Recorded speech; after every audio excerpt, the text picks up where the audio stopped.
The world stopped spinning for exactly 5 seconds. Then it started again, but everything moved differently. We were sitting at our kitchen table on a rainy evening after I had worked a 12-hour shift. The dinner she had prepared remained untouched in front of her. I had already finished mine, not suspecting that my appetite would soon vanish for weeks. "A break?" I asked, my voice surprisingly calm despite the earthquake happening inside my chest. "What exactly does that mean?" She couldn't look me in the eyes. Her fingers traced the edge of her wine glass, which had been refilled twice since I got home. "I just need space. To figure things out. To see if this is really what I want." That's when I noticed her phone face down on the table. It had buzzed 3 times during our conversation, and each time her eyes darted toward it with a mixture of anxiety and anticipation that told me everything I needed to know. "There's someone else, isn't there?" The words left my mouth before I could stop them. Her silence was the only confirmation I needed. After 15 seconds that felt like 15 years, she nodded slightly. "It's not what you think," she said. The exact phrase every cheater in history has uttered. "How long?" I asked. 2 months, she replied. "But it's complicated. I'm confused about what I want." 2 months. While I was working overtime to fund the vacation she had been planning for us.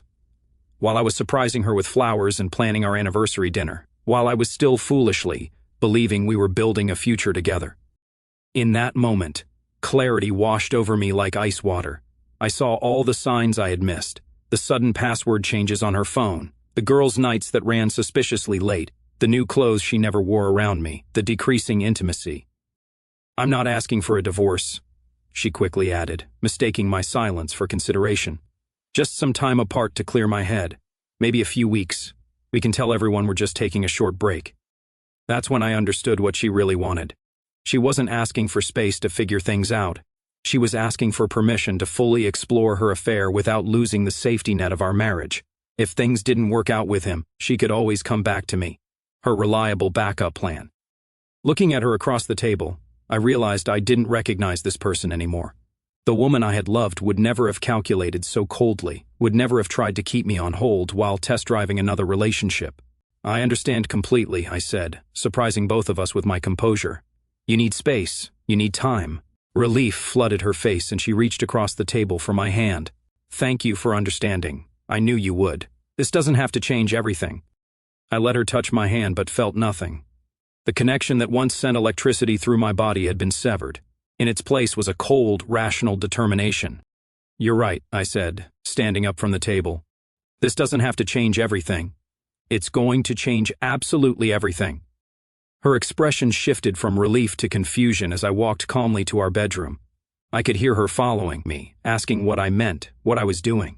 But I had already made my decision. If she wanted a break, I would give her one, permanent and irreversible. That night, I slept in the guest room. The next morning, while she was still asleep, I called in sick to work for the first time in 3 years. I had appointments to make and a new future to plan, one that didn't include someone who saw me as an option rather than a priority. The break she asked for was about to become the biggest regret of her life. Because while she was trying to keep her options open, I was closing doors she never expected to find locked. The next morning, I watched her get ready for work, with a performance of normalcy that deserved an award. She kissed me on the cheek before leaving, promising to talk more about everything that evening. I nodded and smiled, already knowing she was heading straight to him. As soon as her car pulled out of the driveway, I went into action.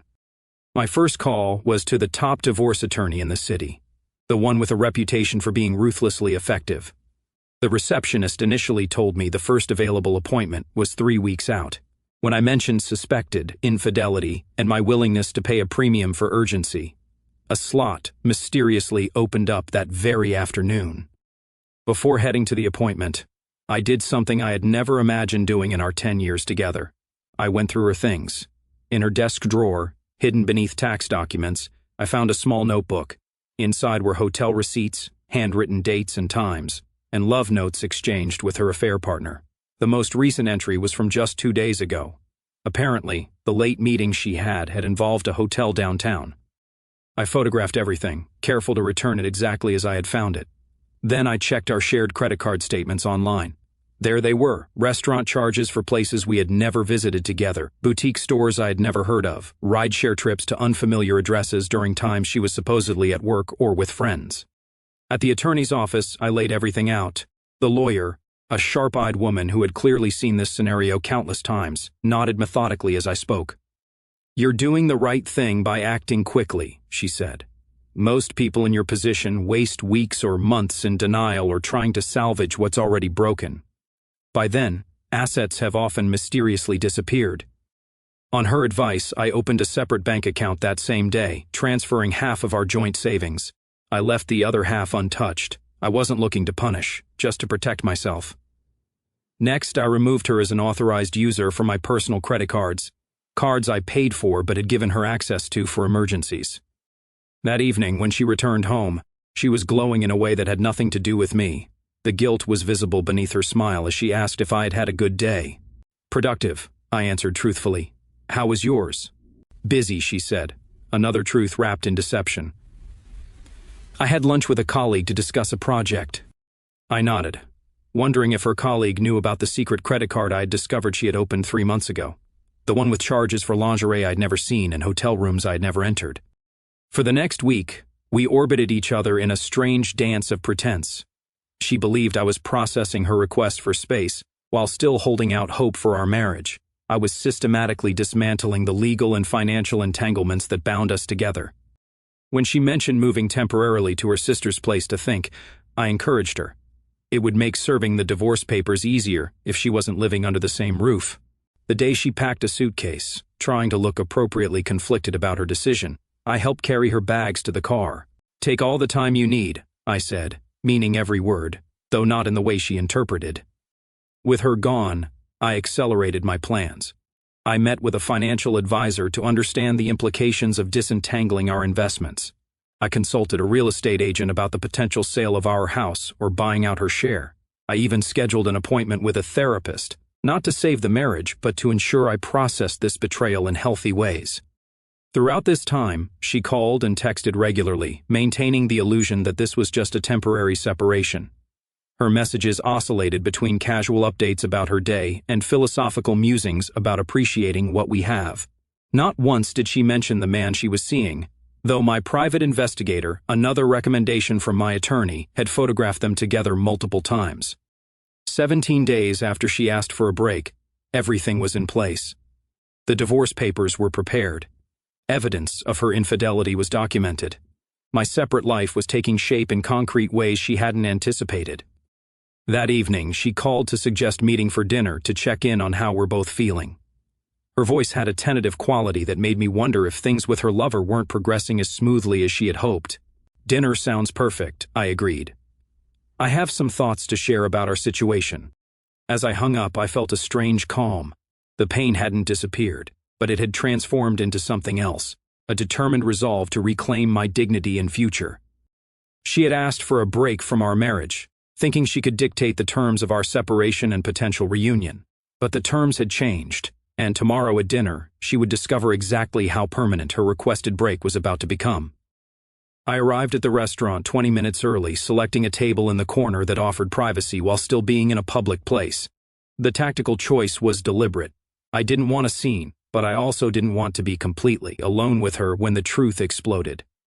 She walked in looking better than she had in months. New haircut, new dress, clearly not for my benefit. When she spotted me, her smile faltered slightly, as if she hadn't expected me to actually be there. That small reaction confirmed what I already suspected. Part of her was hoping I would cancel so she could claim she had tried while continuing her affair uninterrupted. "You look nice," I said as she sat down. And I meant it. She had always been beautiful. That hadn't changed. What had changed was the meaning of that beauty to me. Now it felt like admiring a poisonous flower. "Thank you," she replied, seeming genuinely pleased by the compliment. "It's good to see you. I've been doing a lot of thinking during this time apart." I nodded, letting her continue. The waiter came to take our drink orders. I chose water, she ordered wine. "I think this separation has been healthy," she continued once the waiter left. "It's given me perspective on us, on what matters." My briefcase sat beside me, containing everything that would end this charade. But I let her talk, curious to see how far she would go with this performance. I miss certain things about our life together, she admitted, reaching across the table to touch my hand. I didn't pull away, but I didn't reciprocate the gesture either. The stability, the history we share. No one knows me like you do. The unspoken truth hung in the air. Her lover knew her in ways I didn't, but apparently wasn't offering what I provided. Security, reliability, a safety net for when passion cooled. "How's your friend?" I asked casually, watching her face.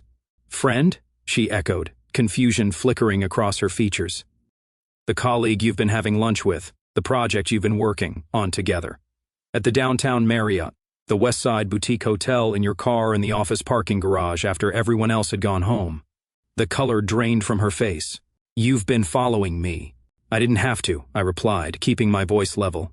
"You left a trail even an amateur could follow." Her expression morphed from shock to anger. "You went through my things."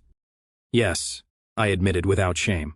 "After you asked for a break from our marriage while actively sleeping with someone else, I decided the normal rules no longer applied."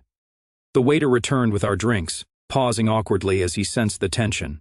After he left, she leaned forward, her voice a harsh whisper. "It's not what you think. It got complicated." I was confused. Confusion would be kissing someone once. What you did was make thousands of deliberate choices, day after day, to betray everything we built. She tried a different approach, her eyes welled with tears. "I made a terrible mistake. These weeks apart have shown me what really matters. I want to come home. We can work through this." I wondered what had happened with her lover. Had he tired of her, revealed he had no intention of leaving his own relationship, or was she simply hedging her bets, keeping me on standby while continuing to explore her options? "I have something for you," I said, opening my briefcase. I removed the envelope and placed it on the table between us. "What's this?" she asked, though I think she already knew. "Divorce papers. My attorney advised serving them formally, but I thought you deserved the courtesy of receiving them directly from me." She stared at the envelope as if it might bite her. "Divorce? But I thought we were taking a break to figure things out." "You were taking a break to see if your affair partner would commit to you. I've been using this time to figure out my path forward. It doesn't include someone who sees me as a backup plan." "That's not fair," she protested, tears now flowing freely. "I made one mistake." 63, I interrupted. 63 separate meetings with him that I could document, spanning 14 weeks. That's 63 deliberate decisions to betray me. Not one mistake. 63. She switched tactics again, anger replacing tears. "So you're just throwing away 10 years because of a rough patch? People in real marriages fight for each other. They don't just give up." "I'm not giving up. I'm choosing myself. There's a difference." Her hand shook as she finally picked up the envelope. "I never wanted this. I just needed time to think. And I needed a wife who wouldn't sleep with another man while keeping me as insurance. Looks like neither of us got what we wanted." She opened the envelope. Her eyes widened as she scanned the first page. "You're citing adultery. You're planning to make this public. I'm planning to be honest, something you might want to try." The reality of the situation finally seemed to hit her. Her carefully constructed plan to explore an affair while keeping her marriage as a fallback was collapsing. The temporary break she had orchestrated was becoming a permanent rupture. "We should at least try counseling," she insisted, a desperate edge to her voice. "We owe our marriage that much. Our marriage ended the first time you met him in a hotel. You just didn't bother to tell me." As we sat in that restaurant with untouched food and the legal dissolution of our union between us, I realized something surprising. The pain I had expected to overwhelm me wasn't there. In its place was a strange sense of freedom, not happiness, not yet, but the quiet certainty that I was finally taking control of my own life. She continued to alternate between anger, tears, and negotiations as the evening wore on, but with each passing minute her words held less power over me. The break she had asked for was becoming exactly what I needed, a permanent vacation from a relationship that had been built on a foundation of lies. The weeks following our restaurant confrontation unfolded like a predictable drama. She refused to sign the papers that night, insisting we needed to talk more before making such permanent decisions. I agreed to talk, but made it clear that my decision was final. 3 days later, my phone exploded with messages from mutual friends and her family members. Apparently, she had launched a campaign telling everyone I was having a midlife crisis and overreacting to what she described as a minor indiscretion. According to her revised narrative, it had been just a kiss, and only happened once. I didn't engage with the flying monkeys she sent my way. To those who genuinely seemed concerned, I simply said, there are two sides to every story, and I'm choosing not to share the details out of respect for privacy. Most got the message and backed off. The few who persisted in telling me how I should forgive her mistake were politely but firmly removed from my life. 23 days after serving the papers, I received a call from her sister, who had always been more reasonable. She's a mess, her sister said without preamble. He broke things off with her.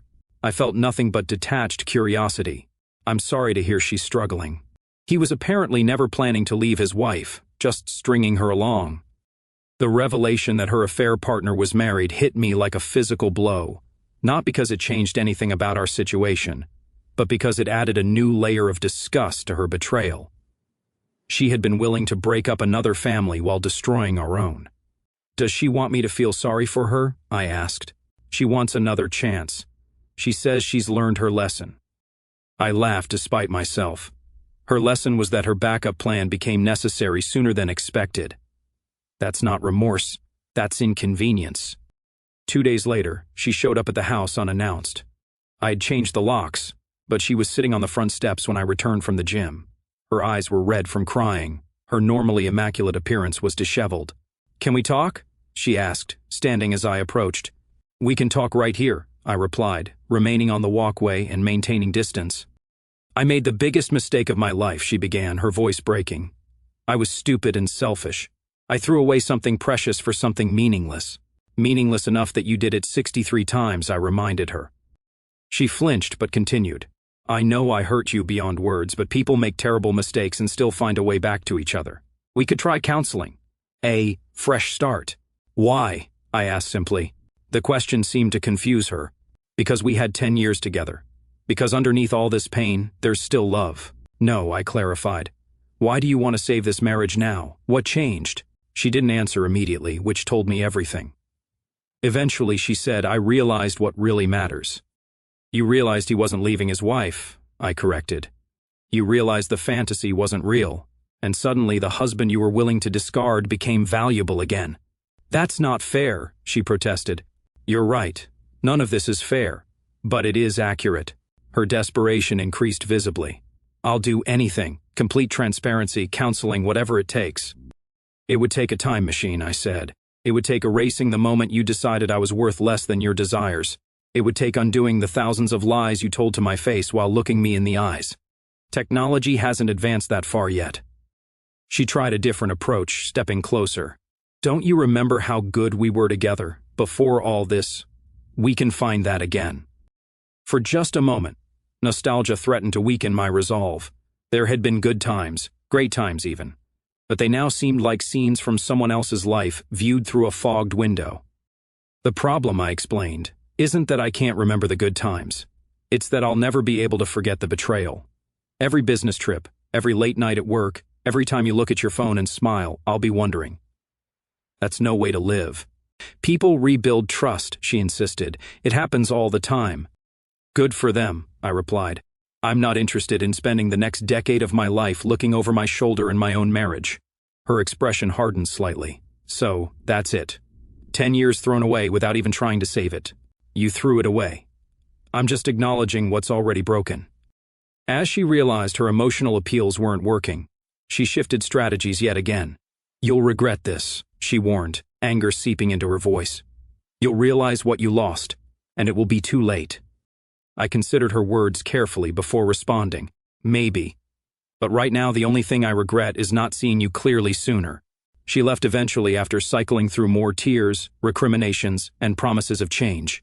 That night she sent a text saying she would sign the papers if I truly felt there was no hope.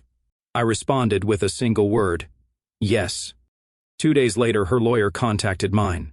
She was willing to agree to most terms, but suddenly had concerns about the division of assets. Apparently, now that her affair had collapsed and divorce was imminent, financial considerations had become paramount. My attorney was unsurprised. This is when the reality of consequences typically sets in, she explained. The emotional appeal failed, so now it becomes about maximizing what can be salvaged financially. I instructed my lawyer to be firm but fair. I wasn't interested in punishing her through the divorce settlement. The consequences of her choices would unfold in her life without my assistance. The negotiation process stretched over several more weeks.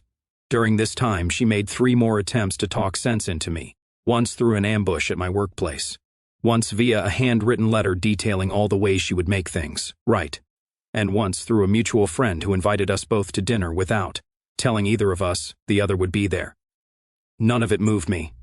The break she had asked for had become a clean fracture, painful in the moment but necessary for proper healing. As the legal process moved toward conclusion, I focused on rebuilding my life without looking back, one day at a time. The divorce was finalized on a Tuesday morning. I didn't attend the final court proceedings. My attorney handled everything. When she called to tell me it was officially over, I was in the middle of a project meeting at work. I thanked her, ended the call, and continued with my presentation as if I hadn't just closed a decade-long chapter of my life. That evening, alone in the house we once shared, I waited for the emotional tsunami to hit. The grief, the anger, the regret, any of the feelings the numerous self-help books had warned might overwhelm me. Instead, I felt a profound sense of peace, like the quiet after a violent storm has finally passed. I poured myself a glass of whiskey, not to drown sorrows but to toast new beginnings, and walked through each room of the house. The real estate agent had already scheduled showings for the weekend. Soon this place that had witnessed both our happiest moments and most painful betrayals would belong to someone else.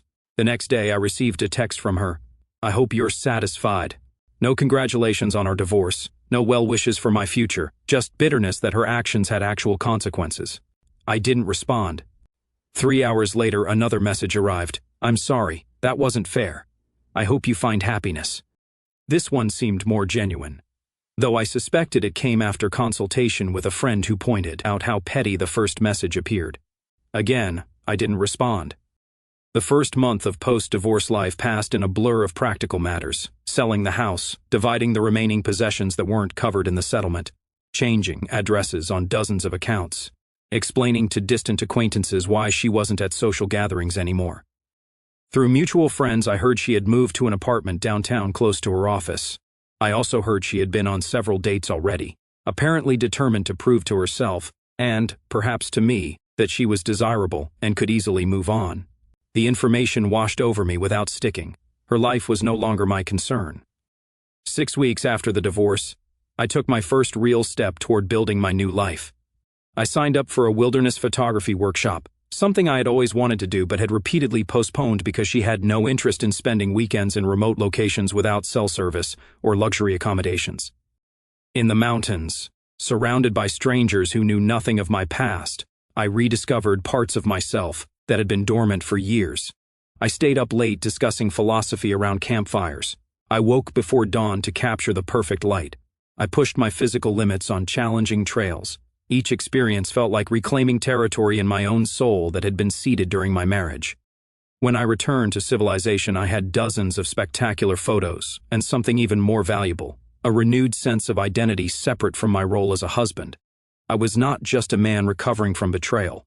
I was a photographer, a hiker, a conversationalist, a person with passions and interests of my own. The second month brought an unexpected challenge. Her parents, with whom I had always had a good relationship, reached out to invite me to dinner. They had always treated me like a son, and the divorce had been difficult for them too. After some consideration, I accepted. Over a somewhat awkward meal, they expressed their disappointment in their daughter's choices and their continuing affection for me. They didn't try to broker a reconciliation, which I appreciated. Instead, they simply wanted to maintain some connection, to assure me that family relationships need not always be severed along with marital ones. "She's struggling," her father mentioned as the evening concluded. "Not that you need to worry about that anymore, but she knows what she lost." "I hope she finds her way," I said, meaning it sincerely. Despite everything, I didn't wish her ill. I just no longer wished to be the solution to her problems. As the months passed, I established new routines.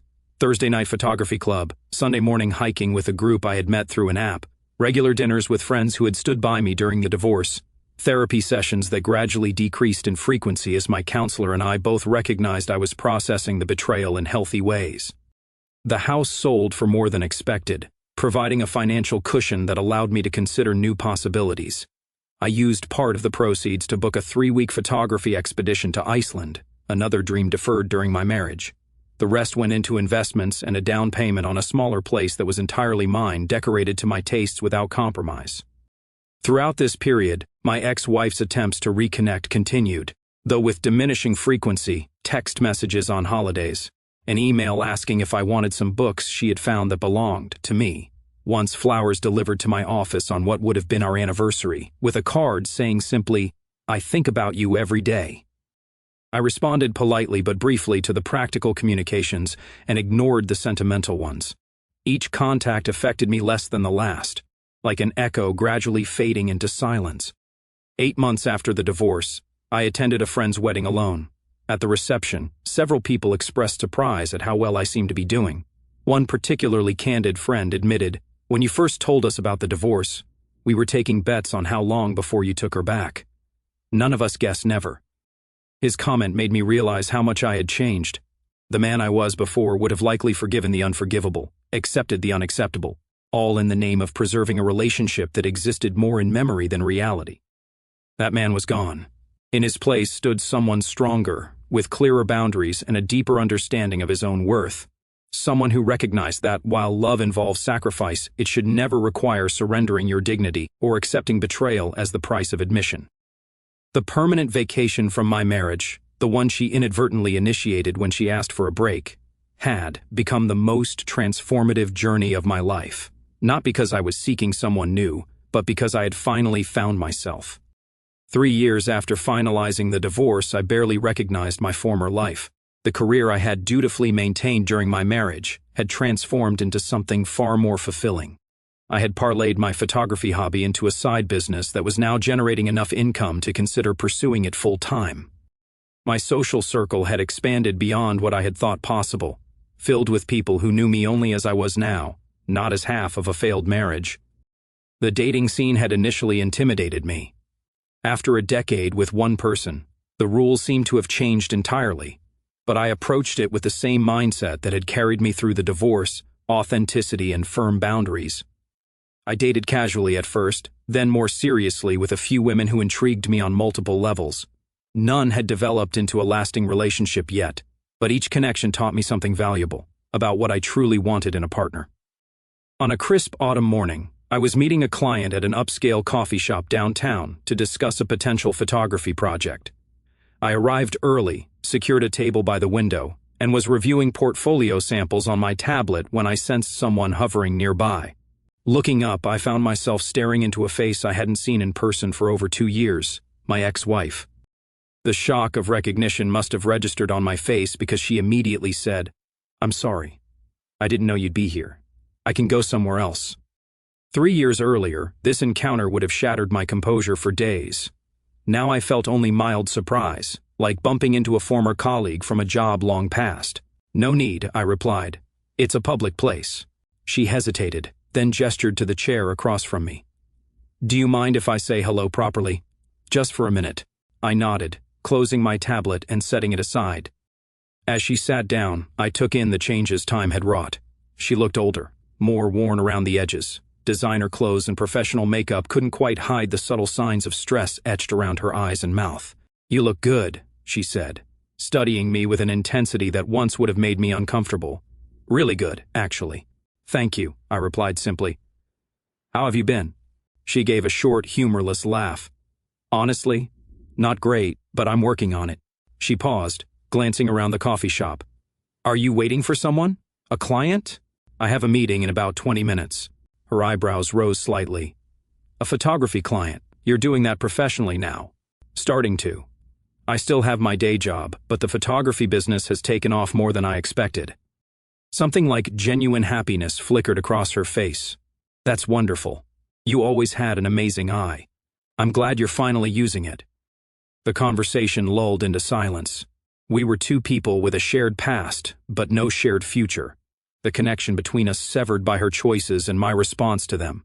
"I heard you moved," she said eventually. "Your parents mentioned you bought a place near the lake." The fact that she still spoke with my parents was mildly surprising but not upsetting. They were adults who could maintain whatever relationships they chose. "Yes, about a year ago. It's perfect for me." She nodded, her fingers toying with a napkin on the table. "I'm moving too, actually. Got a job offer in Boston. I start next month. Congratulations, I said, and meant it. That sounds like a good opportunity. It is, a fresh start. She paused, then added, something I've needed for a while. Another silence fell between us, this one charged with unspoken words. Finally, she leaned forward slightly. I've wanted to tell you something for a long time, but I didn't want to intrude on your life with a call or text out of the blue. Since we've run into each other. She took a deep breath. I'm sorry, truly sorry. Not just for the affair, but for how I handled everything. For trying to keep you as a backup plan. For not appreciating what we had until I destroyed it. You deserved better. 3 years ago, I had desperately wanted to hear these words. I had imagined scenarios where she apologized sincerely and I magnanimously forgave her. Now her apology felt like a postscript to a story that had already concluded. Thank you for saying that, I replied evenly. I hope you find some peace with it all. She studied my face, perhaps searching for traces of the man who would have done anything to win her back. That man was long gone. Not entirely, she admitted. But I'm working on that too. Therapy helps. I nodded, glancing at my watch.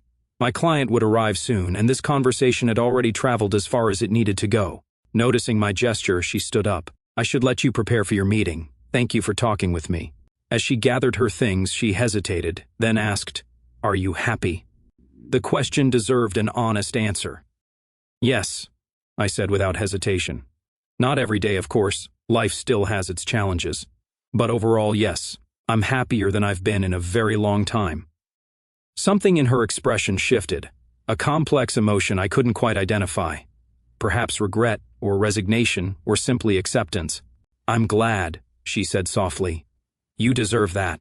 As she turned to leave, she paused one last time. The break I asked for, it wasn't supposed to end like this. I considered her words carefully before responding. Maybe not for you, but for me, it ended exactly as it needed to. She nodded slowly, accepting this final truth between us. Goodbye, she said simply, and walked away.